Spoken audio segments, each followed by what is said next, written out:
naman nga ganahan. Dito na tayo and ayan bit-bit ni Habi yung gasol kasi naubusan na tayo ng gasol. So, bumili na ako kasi palapit na din yung birthday ni Brenda and kailangan may option na iba na lutuan para at least kahit papano. Alam nyo guys, umabot ng 2 buwan yung ano ni Ma'am Chona, yung first bili namin. Ito pa yung next na refill ko sa gasol na yon. So, ang ganda. Sana umabot ulit to ng 2 months. Grabe. Tara, Beb. Let's go. Ayan na si Habi. Nandito lang ako.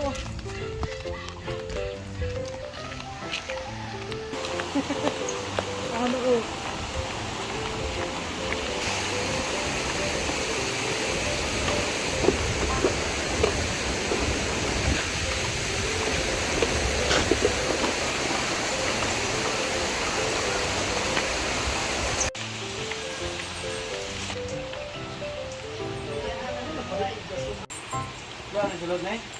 Oh.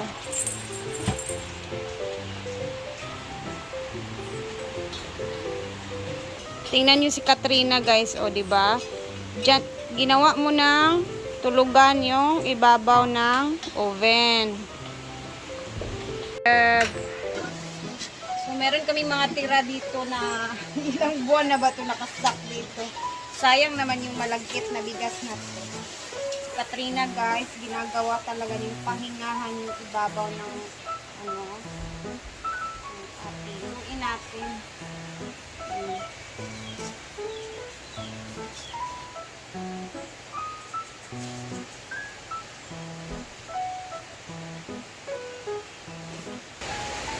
Mas masarap mamaya.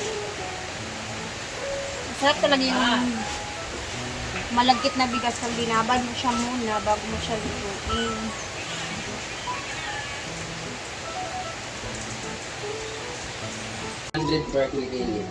Look. Lagi. Amihan natin ng luya ang ating lulutuin kasi masarap talaga to pag maraming luya.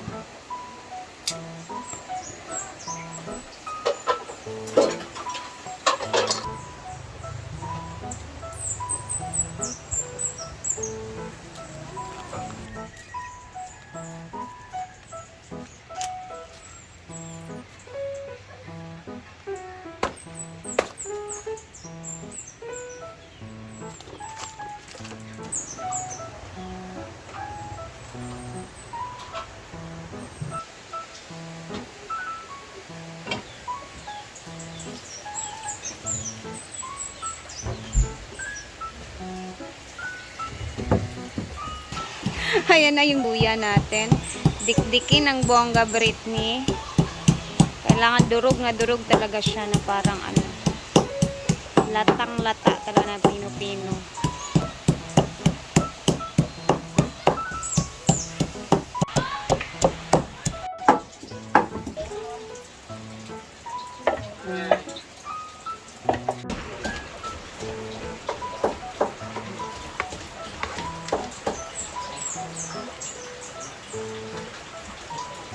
Thank you. See you sa artistic, diba? Tunggu. Saan na sa mga balay? Ang isin na may sila.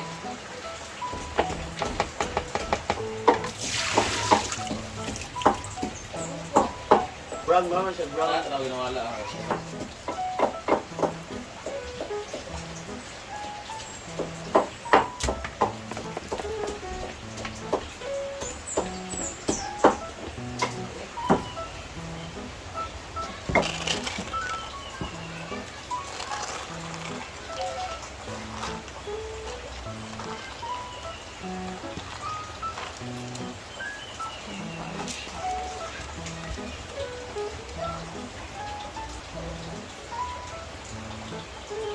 Tayo, wala pa gani siya na dito.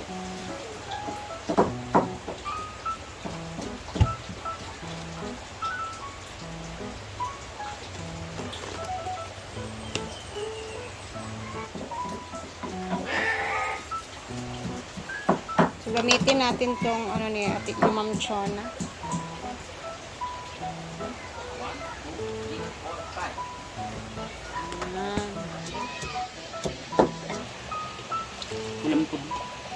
Murag naman si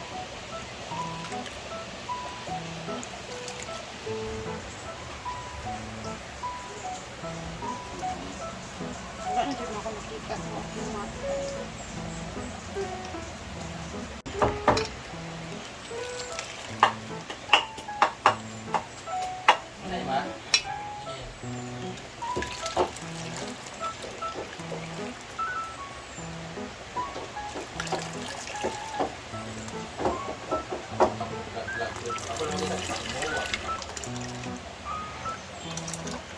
tabli.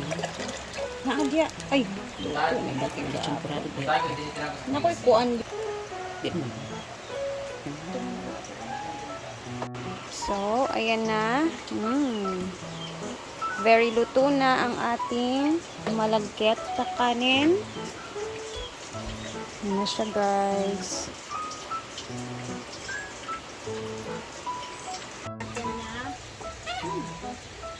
Ayan na. So, kukunin muna natin ito. Kunin muna natin siya.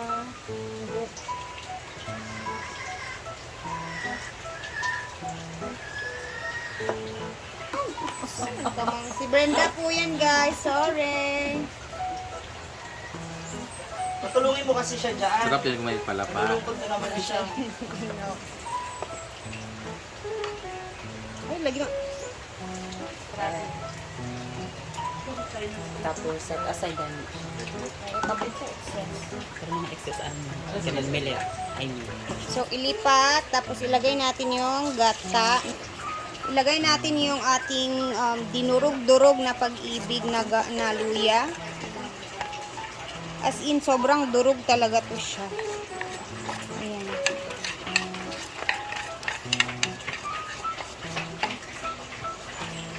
Ayan, mix-mix muna. Mix-mix. And then, yung sugar natin na puti. Bali, 3/4 yung sugar natin dito. One more 1/4. So, bali dalawa ng 1/4 yan. And then, isa pang last na white sugar na 1/4. So, grabe daming sugar. Then, lagyan natin ng konting salt para pampabalance. Hindi naman siya masyadong matamis. Ganun ang salt. Ang purpose ng salt sa mga luto-luto para balance sa tamis. And then mix, mix, mix. Hanggang sa mag-melt ang sugar. Mix muna natin ang bongga. Gusto lagi alam mo.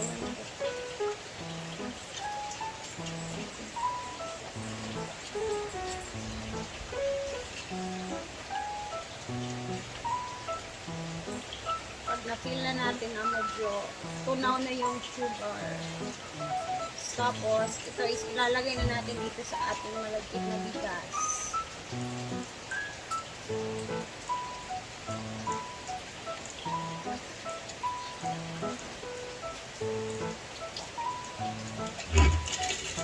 Bongga.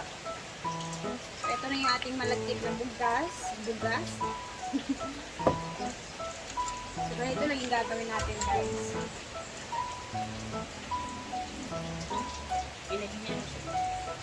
Pili ingurot. So, paunti-unti natin siyang ilagay sa ating bigas na malagkit na tuna. Tapos, huwag mo na ilahat. I-mix natin siya. Ganito. I-mix lang. Ngot kayo akong itilawan ng gano'n. Panoon.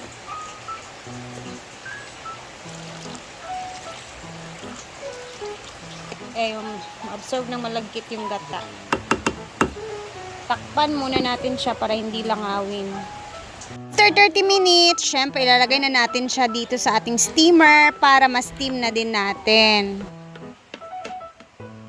Wala. So, lalagay na natin siya. Ang purpose nito, kung ba't hindi na namin nilagyan ng ano, hindi ko na nilagyan ng dahon ng saging kasi para mas mausukan yung ilalim na area at maluto talaga yung ilalim na part. So mamaya tingnan natin kung ano yung magiging result kanina at makikita ninyo.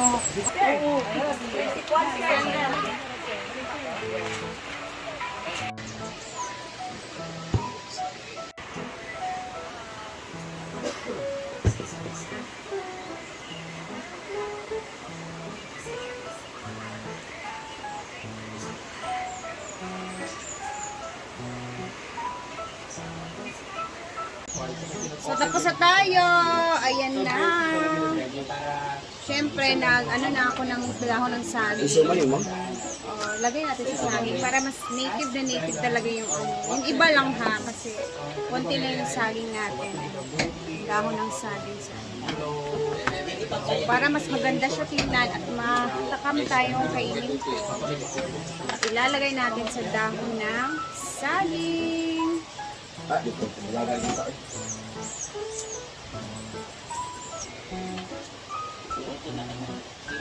Ayan na. Yan. Sarap. Iba talaga pag nasa dahon ng saging, ganito ba? Medyo mainit-init pa siya, pero carry lang. No, 1, 2, 3, 4, 5, 6, 7, 8, 9, 10. Tuchay ka. Ah. And white symbolizes purity, virginity, generosity, charity, vagability. Well, once you end that, may nagsabi sa ano, may nagtatanong sa... Kakatayin ko yung mga parating. What they're going to eat is not the food, they're going to eat the friend of the visitor. Yes, I know that because I've been there, done that. Tapos ang dash land, doon yan sa canteen. So doon din yung mga marami pa may tao. Kasi I remember last year, parang dalawang lechon nila. Tapos dalawang ihaw. O dalawang ihaw No, yun. doon yata, dalawa dito. Anak nung tapos meron silang 540 kilos yata yung isa or 38. Basta between 35 to 40 kilos. Di magkakatay, and then sila mag-iikot ng lechon. So, And kasi kapag dito sa taas, lechon lang, tapos 3 dishes lang. correct. And I know naman my visitors are not after for the food. They're after for masyadong mainit dito sa 4 p.m. Tapos, gano'n naman ang food ng Dan, ready to eat na. Tapos, tagay-tagay na lang. Kung namamatira na lang, isang lechon na lang. Ganyan lang. So, meron na mga ganyan. So by the way, may magbibigay So sa'yo. ito lang yung sa dahon Pero sa birthday natin. mo pa. The rest nito is para hindi basta-basta maubos. Diba? Ang dami kasi nito. I-share natin to sa kantin, sa tindahan, sa mga trabahante. Yan lang po yan. Dala din lang kay mother niya ito kasi ang dami nito. Ano yan siya sa ano nag-comment kanina. Nagtabi ako. Nagbigay siya ng $500.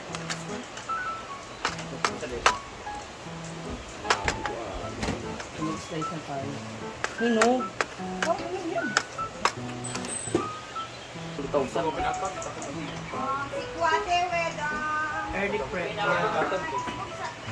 So good kay karon, nagbigay na ako sa kanya. Ayan, with sikwate pa yan ha. Para sa inyo na dito sa silong. Sita ba? Tuwa ganin sa pinutos dito ra ko mag-goon sa man kamang. Basta design. Yun na. Chupurado ni. Pati. Sikwati, buwad suka sili. Kuha na ko ning duha kay Auntie Sita na ko ni ipadala. Tulo na lang. Kami upat. Pa si Kara pa. Ano mga Full tawag power. Ay, sa upat Alam na. kayo. Upat na lang ha. Ako nga tagi Auntie Sita. Inyo na. Napabitaw ah. Sila Gino nang bahala na. Dili. May gana, no? Kabalo ka, lagi ako pupunta ng Puerto para nang bumili dito because it's 3 for 20 ba yun no? 3 for 20, masarap. Ay, wala na be. Putumaya nga. Hindi. Yung may violet din, di ba? Na may violet. No! White! Mas gusto ko yung may violet na kulay. Oh, di ba? Kasi tawag ganin sa Bisaya be. Pilit! Tabok ha. Tibokhay. Tibokhay. Hi. Tabok man, lahi-lahi mo tagpo. Wala man ko kitabok. Kitabok ka sa bang kaong kaya ka tibukay. Di ba timukay mo kuan man na siya? Maura man gid shell putumaya or sa dagat. tibokhay. Ang putumaya man gud Tagalog na siya. Tibukay sa Bisaya. Tagalog. Putumaya sa Tagalog. Tapos mga mayo din. para sa mga Maya. I like the stickiness. Pero, meron kasi ganito sa Thailand talaga. Yung isang ganito lang siya, tapos lalagay mo siya ng mangga, slice of mangga, and then you power it with Uy, nakaimo na magdaan na. that sticker. Yeah, I know. Oh, di ba? Di ba? Ano siya? Ano Ano siya? yan? Magpahumot ani no? Correct. Actually, ano na siya, recipe na ni J. Ford. Libadlo na niya Kasi sa... si Jeff, pwede bibigyan dito.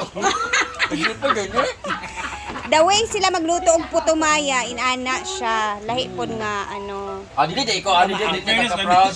Pero saan nagkuan? Lami pa siya ano dito na kaysa sa mga dating luto niya. Talaga. Gusto ko din i-try yung style ni J. Ford kasi nagbibenta daw sila noon ng mga ganyan. So, feeling ko masarap talaga. Yung style nila ng puto Maya. Okay, happy eating. Thank you. Wala, ito yung siniserve natin pag-order dito. Oh. Sa guwate. Init ka dili.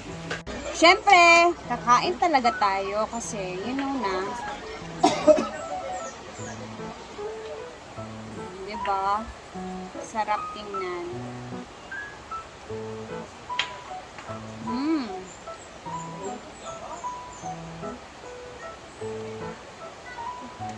With sweet water. Sarap. As in, actually, partner talaga itong dalawa, si Kuwate at Tibukhay or Puto Maya in Tagalog. Well, okay din yung style nila J. Ford sa pagluto ng ganito.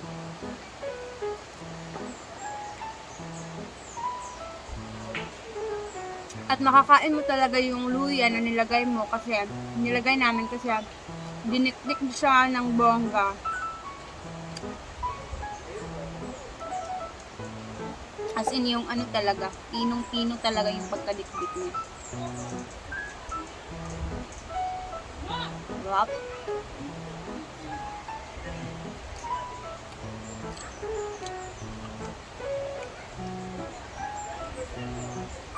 Ayan, thank you guys for watching. Bye!